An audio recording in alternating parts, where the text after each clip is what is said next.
Welcome back. My name is Robert Newman. I'm the founder of InboundREM, and of course you have found our YouTube channel.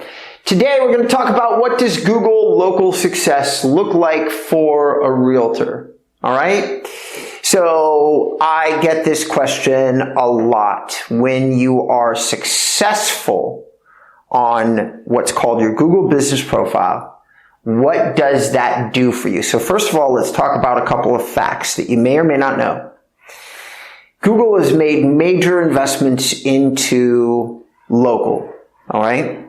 They used to have a social channel, which was mostly at the end of it being called Google+, and Google+ was mostly being used by people to promote their businesses. Google took that entire team and moved it into what they now call Google My Business and Google Maps. Somebody that very famously made their bones at Google running local was Marissa Mayer, who eventually went on to become the CEO of Yahoo. So there's been lots of investment, top talent put into Google local. So right now what it looks like is that when you do a search, some of you should probably watch this video and then do this at the same time, is you do a little search and like I live in Van Nuys, so it would be like Van Nuys Realtor, Van Nuys real estate agent. But a lot of people don't understand what local is or how it's working, and that's what this video is going to answer for you. I'm going to teach you, or try to, what does actual local success look like? All right? And we're attaching this video to one of our bigger blog posts where it's 20 examples of like local clients that we're working with that are all ranking. But what does that mean? Okay, great, we're ranking, woohoo! We're ranking, we're doing, what does that mean? How's that going to move the needle for your business? Let's talk about it. All right, what searches do you rank for? When you say local, what does Google even mean by local? Well, actually what Google did is they took a small handful of searches. They took the ability for you to have a cell phone, and your cell phone has what's called a geolocator in it. So they always know where you're at and what area that you're in. So they decided that local is based on where you're physically located, and then it takes searches that are related to your profession. So like I'm a real estate marketer. Local doesn't matter for me because most of us are national, but let's just pretend I was a realtor. And actually I do get ranked for a lot of these searches for like local real estate agents because Google isn't able to clearly identify that I'm not an actual real estate broker or that I'm not a real estate marketing company that also sells real estate. So what searches do you rank for? Now the biggest ones for real estate agents, hear me on this, are actually two searches that rarely get talked about because they're really hard to get in front of. The biggest search for most real estate agents in any market, big or small, you live in a city of over 5,000 people, this is going to apply to you, is realtor near me. The more that Google believes you have expertise and authority that exceeds other realtors because they can verify it locally, the wider the net that search casts. So the way that Google does it is by distance, okay? So they start off with like 1 mile from you. So this is you. And then originally when they're ranking you, they rank like by 1 mile, like 1 mile, okay? 1. Terrible. Can't even see it. You're not going to see it. All right. But it's 1 mile. And then they do a concentric circle as they find more directories, and they go, oh, we're going to take that realtor near me search and we're going to now make it 2 miles and 3 miles and 4 miles. And so the concentric circle keeps getting bigger and bigger and bigger as your authority grows from the location of your office. Now, when you're in a major metro place like I am, like Van Nuys, like I get like 2,000 or 3,000 looks at my local profile off search terms like marketing. And most of my clients, so what searches do you rank for? Realtor near me, realtors near me, and then those are the ones that would be a surprise.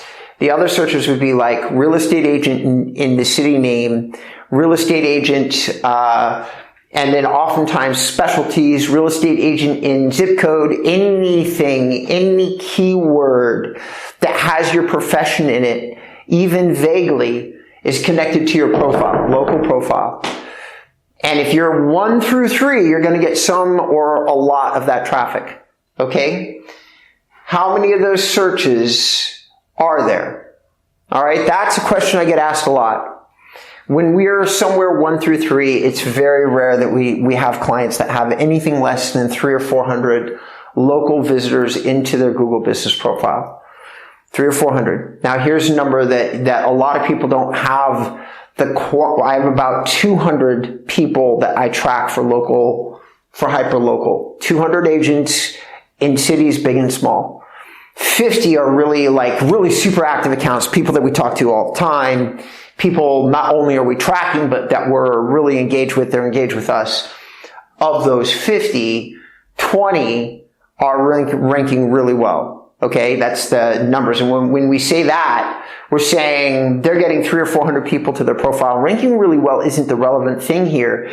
It's that by being very active and putting compelling video and compelling answers and having lots of reviews, the things that you do to help you rank, those people are not only ranking for those searches, they have what's called a conversion rate. What I love about local success is that the profile itself tracks your calls. It tracks how many calls you get, how many people visited the profile. It's all contained inside the local profile data. In other words, you log in to one place and you get all this data. How many people are calling? How many people are visiting? What search terms did they look for? All of that's available. So success looks like having lots of data to look at, number 1. It looks like identifying a conversion rate, number 2. Conversion rates off these profiles are incredibly high, because all of the data is already there for your consumers, all the things that move the needle. So you would usually have examples of properties that you've sold, great reviews from past clients, videos of you. It's an enclosed ecosphere that really inspires response. You get phone calls, all right? That's really all you all care about. I know it. I could probably lose the rest of this and just say, you get really great leads, and some people would respond really well to the video. All right, but who is it that's calling? Is it buyers or sellers? Success in today's real estate market, and hopefully I don't have to explain this to anybody that's watching this video. Success really actually looks like, how do we get in touch with sellers? You all know why. All right, I shouldn't have to explain it again. Is it buyers or sellers? Well, there's very few ways that you can consistently get onto sellers. The only way that most lead generation companies have found are things connected to what's my home value. Okay, proposals, stuff like that. There are, of course, some ways, and everybody's going to sell you the new best thing, and if you buy enough of it, you're just going to discover it's neither new nor best. But there are strategies that work. One of the most effective that I have found that is most consistent for the lowest amount of money and the highest bang for your buck is this. Why? Because when people are doing searches for realtor near me, oftentimes they have questions about complicated real estate matters that usually relate to the sales process. With the silvering of almost all of the United States, a lot of probate stuff, a lot of family stuff, a lot of split inheritance questions, a lot of what happens, like proper transfer of title, stuff like that. Like everybody knows, it's a great real estate market to sell a property. That is a no-brainer. Anybody that can turn on a phone understands that. It's a great market. Okay, but there's a lot of complicated seller scenarios coming up for people, and they generate a lot of questions. Those questions are going to be a local search. They're going to go to the people that rank in the local search packets. They're going to get the calls, especially the agents. Brokers, not as much. Okay, so for brokers, this isn't as important as agents. Why? Because somebody's more inclined to call an agent where they can get a question answered directly than call a brokerage where they're just going to get sent off to somebody that's questionable. Now, there are ways to address that as a broker, but I'm going to be horrible until you have to call me to figure them out because I don't want to put them all in this video. But it's at least in a 50-50 split, and honestly, if I was to really have proper tracking, my gut tells me it's actually heavier on the seller side than it is on the buyer side. So what does Google Local Success look like? It actually looks like a real solid way to get into seller leads, which is what everybody wants and needs. And it's one of the least expensive kinds of marketing that you can look at. So this video is going to be a piece of 20 of our clients that are actually ranking and doing really well. And we've got all the case studies on this blog post. So you can just look above and below to see exactly what we mean by ranking, and then look at this video so that you understand what this success looks like. If all of that sounds interesting to you and you've watched this video all the way through, then go to the InboundREM.com/services page and schedule a call with me or one of the team. Thank you very much. We'll see you the next time.